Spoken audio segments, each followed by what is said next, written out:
नमस्कार बच्चों, 10th class में रस प्रकरण के तहत आज अंतिम रस पर चर्चा हो रही है और इस रस का नाम है वात्सल्य रस। वात्सल्य रस से तात्पर्य ही है कि बच्चों से संबंधित रस, यानी जब हम किसी ऐसे बालक को देखते हैं जिसमें कुछ दिव्यता, कुछ ओज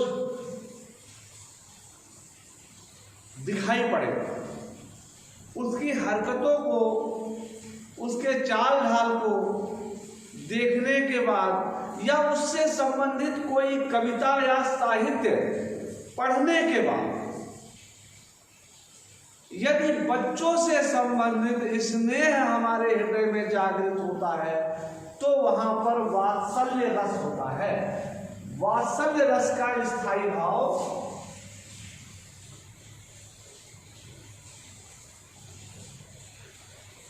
वत्सल रति है। वत्सल रति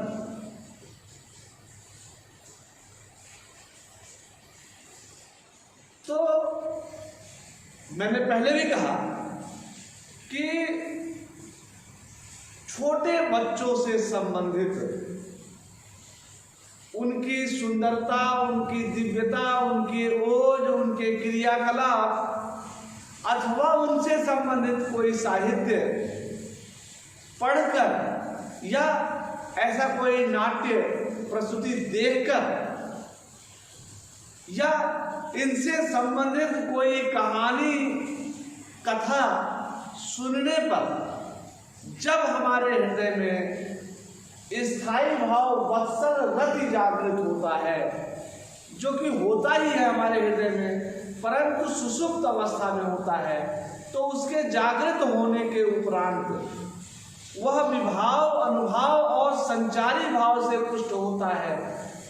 ऐसे रस को वात्सल्य रस कहते हैं। अब मेरे सामने एक कविता है। बालक कृष्ण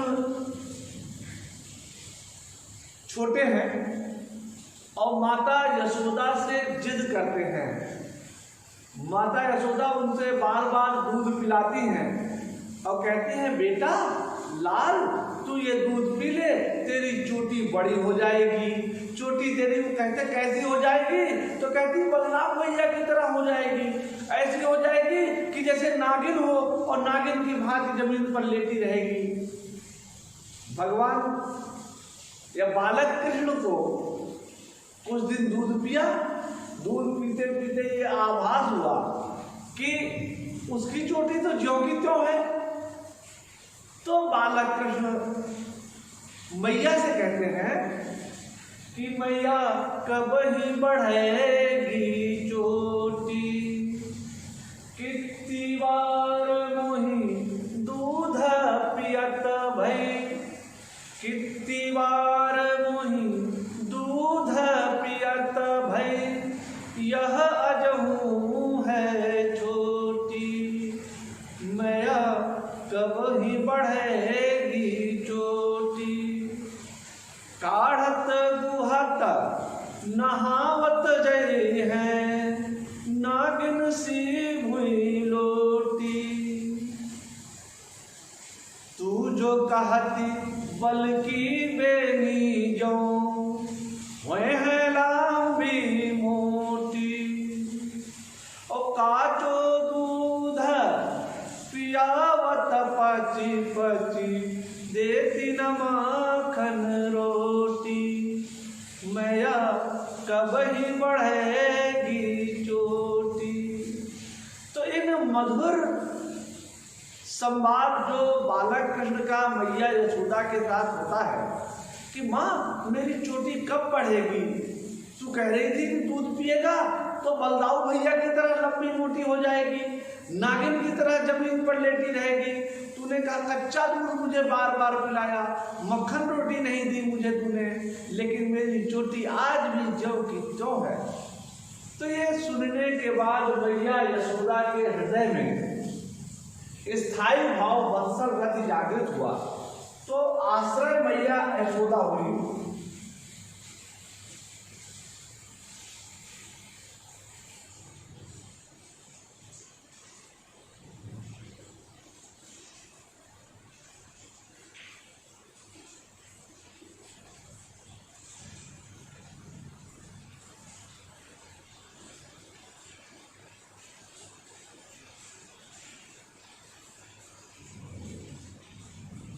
विषय बालक कृष्ण हुए। उद्दीपन,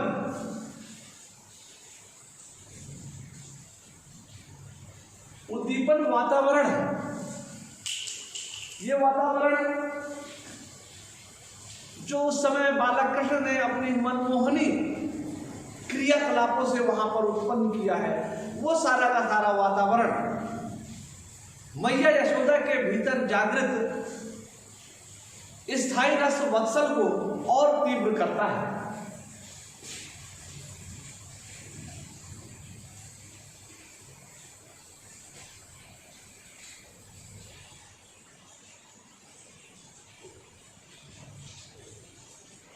अनुभाव बालक कृष्ण के इन क्रियाकलापों को देख करके माता यशोदा का प्रसन्न होना,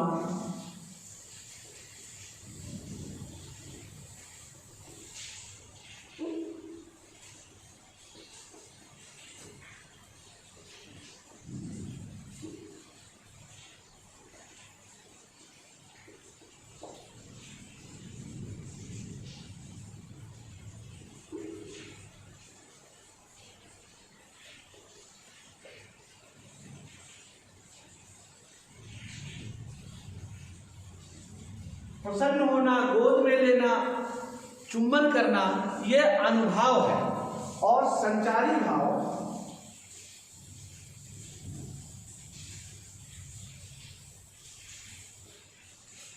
संचारी भाव है औत्सुक्य, उत्सुकता है, मोह, स्मृति, आवेग, चपलता, ये संचारी भाव होगा। और इस प्रकार से स्थायी भाव वत्सल रति, विभाव, अनुभाव और संचारी भाव के संयोग से श्रृंगार, क्षमा कीजिएगा, वात्सल्य रस के रूप में पुष्ट होता है। दूसरी कविता,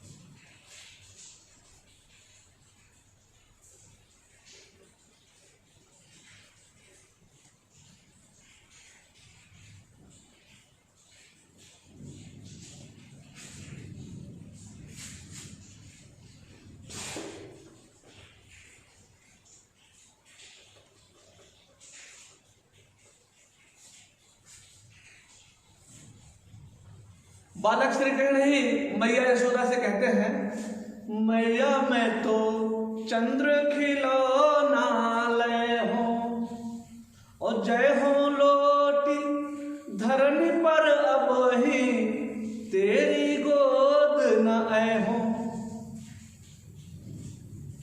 मां यशोदा से बालक कृष्ण का यह कहना कि हे मैया, मुझे तो चंद्रमा ही खिलौने के रूप में चाहिए। वो कहते हैं, मैया कहती है, बेटा मैं तेरे लिए और खिलौने ले आऊंगी, बहुत सारे खिलौने ले आऊंगी, दुल्हनियां ले आऊंगी खिलौने के रूप में। लेकिन बालक कृष्ण क्या कहते हैं, ना मैया मैं तो चंद्र खिलौना ले हूं, चंद्रमा ही खिलौने के रूप में मुझे चाहिए। और जय हो लोटी धरनी पर अब ही तेरी गोद न आए हो। कहते हैं मैया अगर तू चंद्रमा खिलौने के रूप में नहीं लाएगी तो मैं अभी धरन यानी धरती पर लौट जाऊंगा और तेरी गोद नहीं आऊंगा। ये सुनते ही मैया यशोदा के हृदय में जो स्थायी भाव वत्सल रति था वह जागृत हो गया, और जागृत होने के साथ साथ वो मैया यशोदा के हृदय में जागृत हुआ तो आश्रय कौन हुई? माता यशोदा।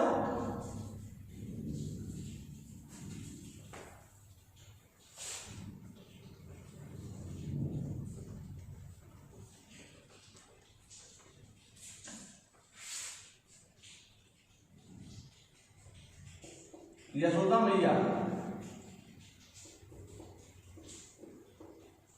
विषय बालक कृष्ण।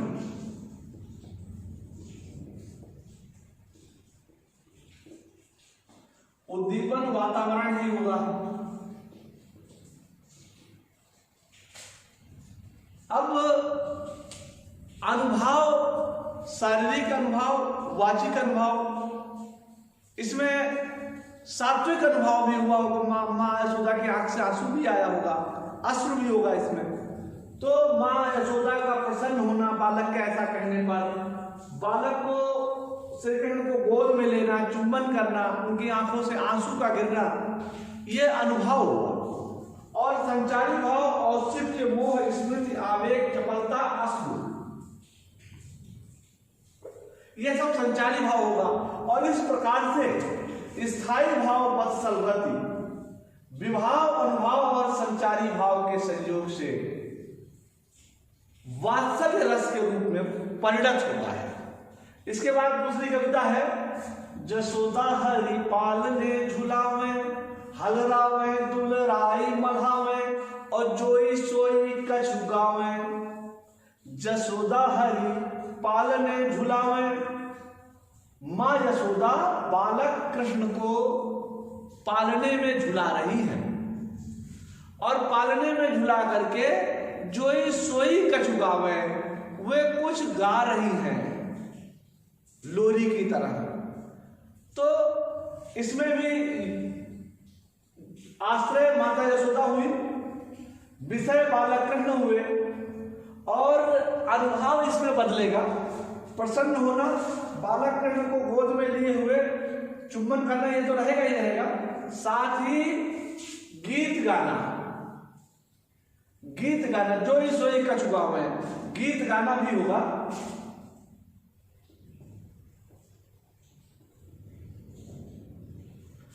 ये अनुभव हो गया। औत्सुक्य, मोह, स्मृति, आवेग, चपलता, अश्रु, यह संचारी भाव है।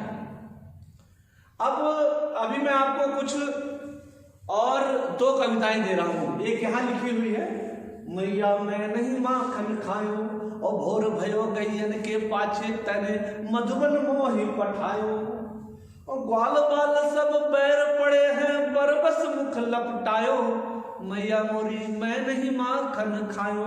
इस पर विभावानुभाव संचारी संयोगात रस निष्पत्ति के तर्क पर आपको इसे पुष्ट करना होगा।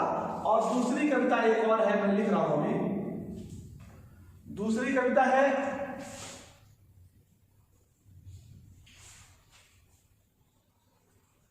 ये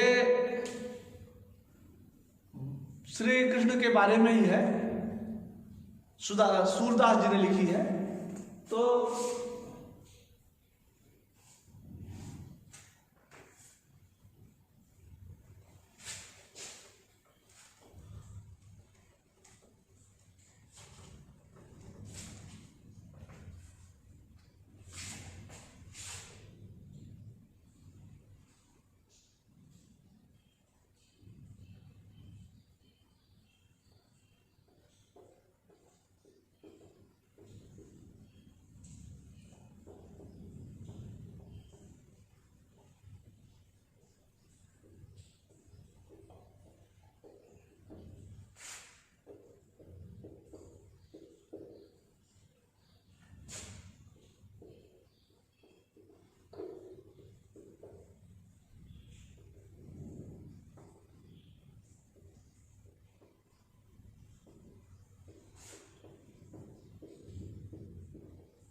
एक तो कविता यह हुई मैया मैं नहीं माखन खायो, और दूसरी सूरदास की कविता लिखी हुई है